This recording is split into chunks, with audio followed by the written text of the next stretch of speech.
Aqui, ó, a gente tem uma série de medidas para reduzir o risco cardiovascular, medicações, é por onde a gente vai começar. Depois tem revascularização miocárdica, profilaxia de tromboembolismo venoso, manejo de anticoagulantes, profilaxia de endocardite e monitorização de complicações, né? Uma vez acontecendo, pelo menos detectar de forma precoce o infarto perioperatório, por exemplo. Começando por medicações, então. Então, das medicações, a gente vai começar por beta-blocostatina. Vê, tô com um paciente, um homem de 72 anos, que vai ser submetido ainda à arterectomia de carótida esquerda. Teve um IT 3 meses atrás, tem diabetes insulina dependente, hipertenso, dislipidêmico. Tem uma boa capacidade funcional porque ficou sem sequelas, né? Foi um IT, obviamente não deixou sequelas.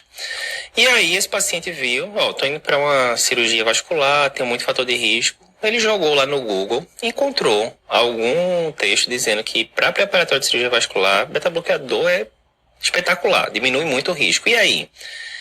O que dizer esse paciente nos dias de hoje? É para começar? Não é? Como é que é o meio de campo? Então vamos lá, certo? Beta-bloqueador versus cirurgia não cardíaca.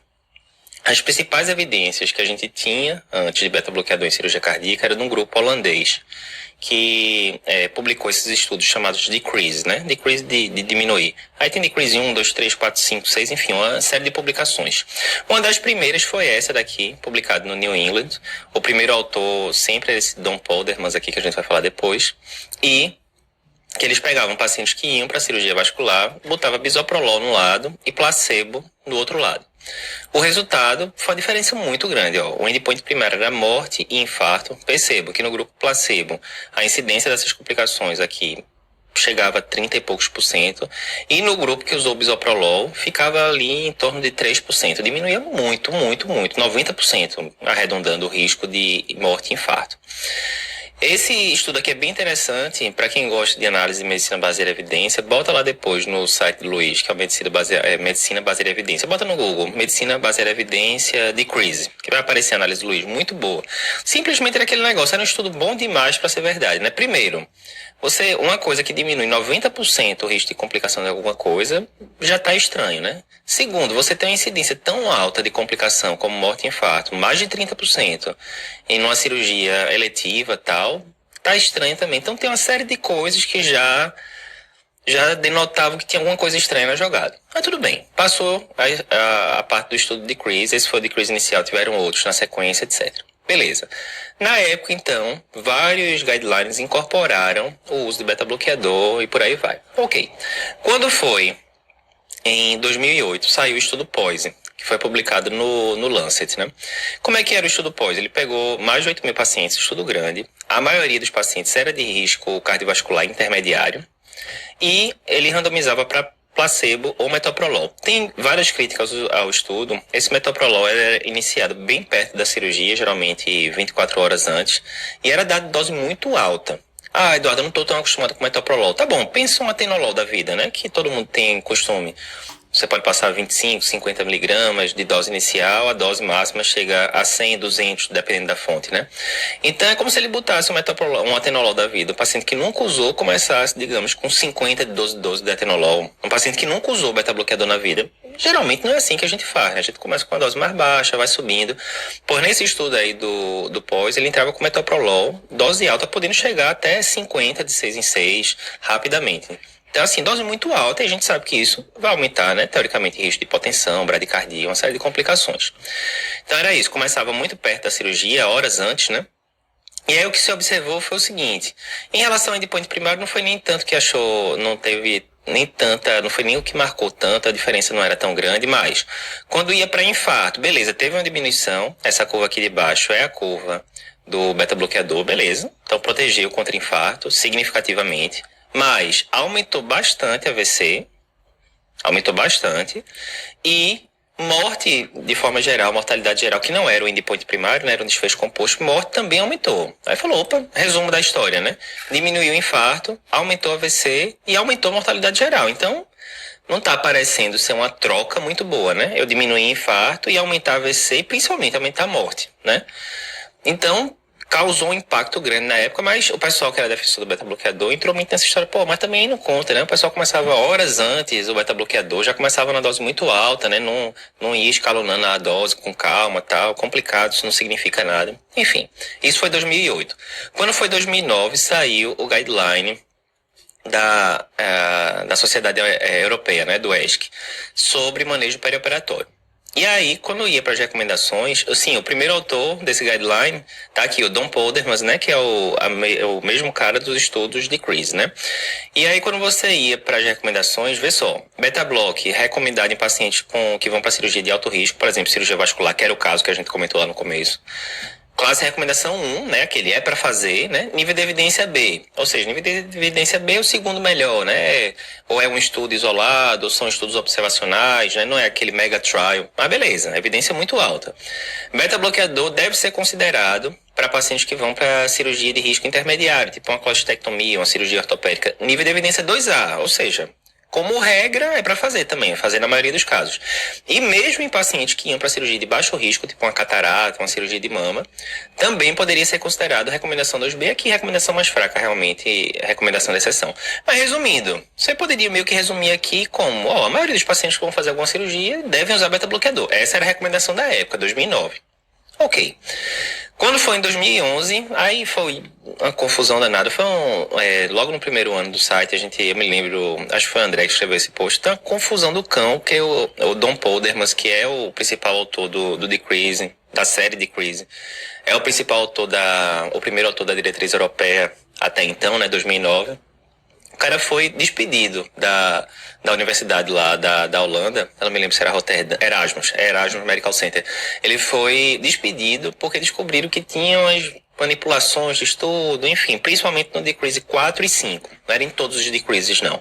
Mas principalmente no Decrease 4 e 5, o pessoal viu que tinha dado aparentemente manipulado, dado faltando. Foi muita confusão na época, o cara foi despedido. Apesar disso, os papers estão lá ainda, não foram retratados, né? Mas e aí? Por que eu falei isso tudo aqui agora? Pra gente ver como entre aspas, a verdade científica pode mudar de uma época para outra. Na verdade, não é porque mudou. É porque os estudos que tinha na época já eram discutíveis, na verdade. E pelo visto, né, pelo que foi anunciado pela imprensa, teve manipulação de dados, realmente, que aí complica ainda mais, né? Mas hoje em dia, a gente passou, e eu digo isso porque eu peguei esse boom do beta-bloqueador, né? Eu era R1 de clínica em 2007, eu me lembro que a gente prescrevia bastante beta-bloqueador na época, baseado nessas evidências que tinham, europeias e tal. E hoje em dia, a gente foi quase que para outro extremo. A gente usa muito pouco beta-bloqueador. Então, resumo da ópera. Se a gente for voltar para aquele primeiro caso, paciente com AVC, etc, etc. É para usar ou não é no pré-op? Basicamente é o seguinte, você vai usar, se o paciente já tiver indicação de usar um beta-bloqueador, por natureza, o paciente tem insuficiência cardíaca e fracionação reduzida, não tem que usar um beta-bloqueador? Usa. O paciente tem coronariopatia, já teve infarto prévio, não tem que usar beta-bloqueador? Tem estudo da década de 80 sugerindo diminuição de mortalidade. Usa. O paciente tem angina estável, aos moderados esforços, tem indicação de beta-bloqueador, pelas diretrizes é o antigenoso melhor que tem, né? Então, usa. O paciente tem uma cirrose, usa beta-bloqueador para profilaxia. Beleza, ele tem uma indicação ou outra para usar o beta-bloqueador, você deixa o beta-bloqueador, mas prescrever o beta-bloqueador por causa da cirurgia é uma indicação muito fraca, realmente, bem fraca. Então, vê. Esse caso aqui, mulher de 65 anos, será submetida à cirurgia de revascularização de membro inferior, né, cirurgia de alto risco, possui doença renal crônica estágio 4, diabetes, hipertensão, dislipidemia e dor torácica atípica. Fracionalização normal pelo eco. Aí fez um acintilo que mostrou isquemia moderada, né? Por que fez esse acintilo, né? Doença renal crônica estágio 4, né? Provavelmente já tem uma creatinina alta, vai para revascularização suprainguinal, digamos, de membros inferiores, só aí já ganhou 2 pontos do LI, já é risco moderado, vai para cirurgia arterial, enfim, né? Tem indicação, realmente. Então, a Centilo mostrou isquemia moderada inferior. E aí fez um CAT que mostrava uma lesão distal de 80% CD, paciente com dor atípica, só foi optado por tratamento clínico, né? Como é a oligosintomática, tratamento clínico. Tem indicação de usar beta-bloqueador essa paciente? Pelas diretrizes tem, né? Porque, primeiro, ela tem coronariopatia, né? O sintoma é meio atípico, mas tudo bem, mas tem isquemia demonstrada pela Cintilo, né? As diretrizes a gente vai ver depois, as recomendações recomendam de você usar beta-bloqueador nesse caso. Aí, o que é que eu tenho que saber? Como é que eu vou introduzir esse beta-bloqueador? Vou fazer que nem o Pose fez, chegar e botar uma pancada de beta-bloqueador no dia da cirurgia? Não. A gente já viu que isso não dá certo, aumenta AVC e tal. Então, as dicas principais são o seguinte: iniciar o beta-block pelo menos uma semana antes da cirurgia, para dar tempo de titular a dose, e de pouquinho em pouquinho, não causar efeito colateral. Não iniciar a medicação no dia da cirurgia. E eu vou titular a dose, almejando beta-bloquear o paciente, deixar a frequência cardíaca ali ao redor de 60, mais ou menos, evitando hipotensão, né? Evitando uma pressão sistólica abaixo de 100.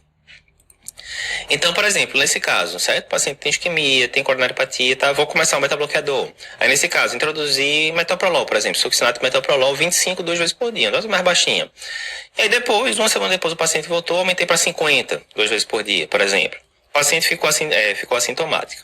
Na véspera da cirurgia, já estava internada, frequência cardíaca deu de 56, elétrico ritmo sinusal. O anestésio chegou e falou, olha, aqui está com bradicardia, vamos suspender. Certa opinião do colega. E aí, qual a sua conduta? Tem que suspender? Não precisa. Primeiro, lembrar que o conceito de bradicardia mudou um pouco nos últimos anos. Apesar de muitos livros, incluindo Brown, né, que é o principal livro de cardiologia, colocar como normal entre 60 e 100, a diretriz brasileira de ELET de 2016 já coloca entre 50 e 100, o que é chamado de ritmo sinusal normal, isso baseado em estudos observacionais grandes. Então, de fato, entre 50 e 60, mesmo que não usasse beta-bloqueador, que não usasse nada, isso é ritmo sinusal normal, não é nem bradicardia, não tem indicação de investigar, nada do tipo. Primeira coisa. Segunda coisa, para o paciente que está usando beta-bloqueador, a própria diretriz coloca, a gente deve almejar uma frequência cardíaca entre 55 e 65, ou seja, 56 está no alvo terapêutico completamente.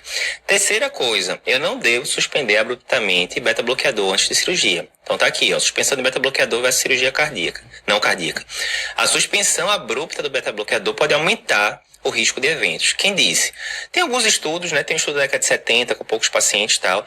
Um dos estudos que esse daqui, por exemplo, né? A década de 70 mostrando que o paciente que tirava propranolol rapidamente tinha um aumento de risco de eventos. Esse estudo aqui, década de 90 também, lá do JAMA, mostrando, né, que pacientes que tiravam recentemente beta-bloqueador tendiam a ter mais eventos isquêmicos. Qual o motivo isso? O que se acha que tem um efeito rebote, né? Na hora que você estava fazendo um beta-bloqueio lá, você pode ter uma upregulation dos receptores adrenérgicos e tal. Na hora que você tira o beta-bloqueador, a quantidade de catecolaminas endógenas mesmo que você tinha ali circulando, vai ter mais receptor para se associar e causar um efeito de rebote, né? De adrenérgico que pode causar taquicardia, hipertensão, levar a instabilização de placa e assim por diante. Então, a gente sempre deve evitar suspender abruptamente o beta-bloqueador, certo? De forma geral, em pré-operatório isso é particularmente importante. Então, o resumo da ópera de beta-bloqueador hoje em dia é o seguinte: o paciente já usava o beta-bloqueador antes, a princípio mantenha. Ah, mas Eduardo, tô vendo aqui o paciente está usando beta-bloqueador para tratar hipertensão. A gente sabe que não é nenhuma droga boa para tratar hipertensão, mas homem, falta 2, 3 dias para cirurgia, não vai mexer nisso agora não, deixa o beta-bloqueador aí. O paciente opera. Depois que operar, a gente revê isso. Realmente, o beta-bloqueador não é uma boa medicação para hipertensão. Se o paciente não tiver outra indicação clara, como insuficiência cardíaca, coronariopatia, tem droga muito melhor. Mas não vai mexer nisso agora, não. Ah, não, Eduardo, eu vi o paciente, a cirurgia não está nem marcada. Eu sou, primeira vez que o paciente chega num cardiologista, estava sendo acompanhado no OBS da vida, agora eu tenho tempo de organizar a vida dele todo, posso trocar esse beta-bloqueador por um diurético tiazida e tal. Tudo bem, aí avalia o caso a caso, certo? Se você vai ter tempo para suspender, desmamar o beta-bloqueador se for dose alta, ou suspender, enfim, tranquilo. Mas tá perto da cirurgia já, não é hora de mexer. Mantenha o beta-bloqueador e ponto final. Não usava antes, mas tem indicação. Exemplo, eu descobri que o paciente é coronariopata, fez ancintilo, isquemia de grande monta, etc. Beleza, vou começar, mas vou começar com muita antecedência. Pelo menos uma semana antes. Não começar no dia, não começar 2 dias antes, pelo menos uma semana antes, de acordo com a diretriz. Não usava e não tem indicação, fora da cirurgia, eu digo, né? Como coronariopatia C, não iniciar. Isso aqui é diferente. Se a gente fosse para 2009, enfim, 2010, 10 anos atrás, e o paciente ia para uma cirurgia vascular, por exemplo, o pessoal ia dizer, olha, por causa da cirurgia, começa esse beta-bloqueador.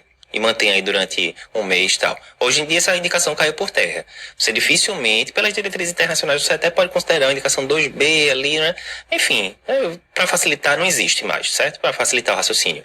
Então é isso, você vai usar se o paciente já tiver a indicação formal de usar beta-bloqueador. Insuficiência cardíaca, coronariopatia, alguma arritmia que responde bem a beta-bloqueador e assim por diante. Só pela cirurgia, segue o jogo, não tem indicação. Então, ó, dicas da Sociedade Brasileira de Cardiologia, né? Primeiro, o paciente já faz uso crônico de beta-bloqueador, mantenha no perioperatório. Tranquilo, inclusive faço no dia da cirurgia e tal.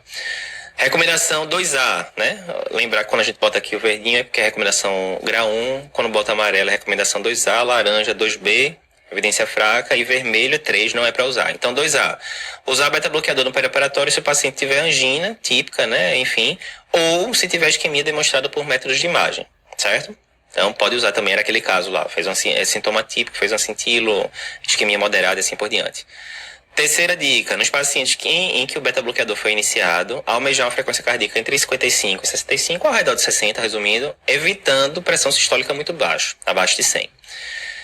Vermelho aqui, ou seja, não fazer, proscrito, iniciar beta-bloqueador com menos de 7 dias para a cirurgia. Não fazer isso, certo? Não fazer. Muito baseado no POISE, né? Não iniciar beta-bloqueador perto de cirurgia, porque baseado no POISE, isso vai aumentar risco de hipotensão e vai aumentar risco de AVC, certo? Então, pelo menos uma semana antes. Tá aqui tela gigante vermelha para chamar atenção, certo? Pelo menos uma semana antes. Próximo caso clínico aqui. Mulher de 50 anos vai ser submetida a cirurgia de correção de aneurisma de aorta abdominal e infrarrenal, cirurgia vascular e tal. Tá usando aspirina, tá usando losartana, mas não tá usando estatina. Há benefício de eu começar a estatina para essa paciente aqui no curto prazo, porque vê, se a paciente tem aneurisma de aorta abdominal, a gente sabe que pelas diretrizes atuais de lípidos, por exemplo, o aneurisma de aorta equivale a um paciente de alto risco, né? Então seria uma meta de LDL abaixo de 70, etc. Ou seja, dificilmente esse paciente escaparia de alguma forma de ganhar a estatina de um jeito ou de outro, né? O paciente vascular normalmente deve estar usando essa estatina. Mas agora, o paciente não está usando ainda. Digamos que a cirurgia daqui a 2 semanas. Vai mudar alguma coisa no meio de campo? Eu começar essa estatina agora? É melhor deixar para começar depois da cirurgia, não, para não complicar a vida? Não, tem benefício sim de eu começar agora. Tem vários estudos, provavelmente o primeiro estudo que mostrou isso é um estudo pessoal lá da USP, junto com o pessoal do INCOL, né? Tá aqui o Dr. Bruno Caramelli, que é da Interconsulta do INCOL, Dr. Fábio, que é lá da USP também, assim por diante.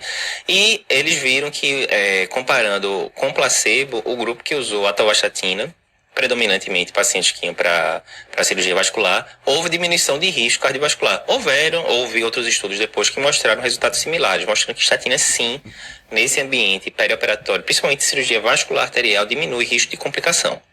Certo?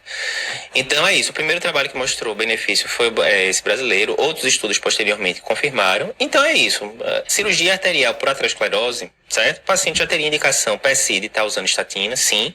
Mas nesse caso, diferentemente da aspirina que a gente vai falar na aula seguinte, nesse caso, o momento para começar, se não estava usando antes ainda, é para começar no pré-operatório mesmo, vai fazer diferença, isso a gente tem evidência disso. Dose, já foi testada a Tova 20, já foi testado o fluvastatina 80.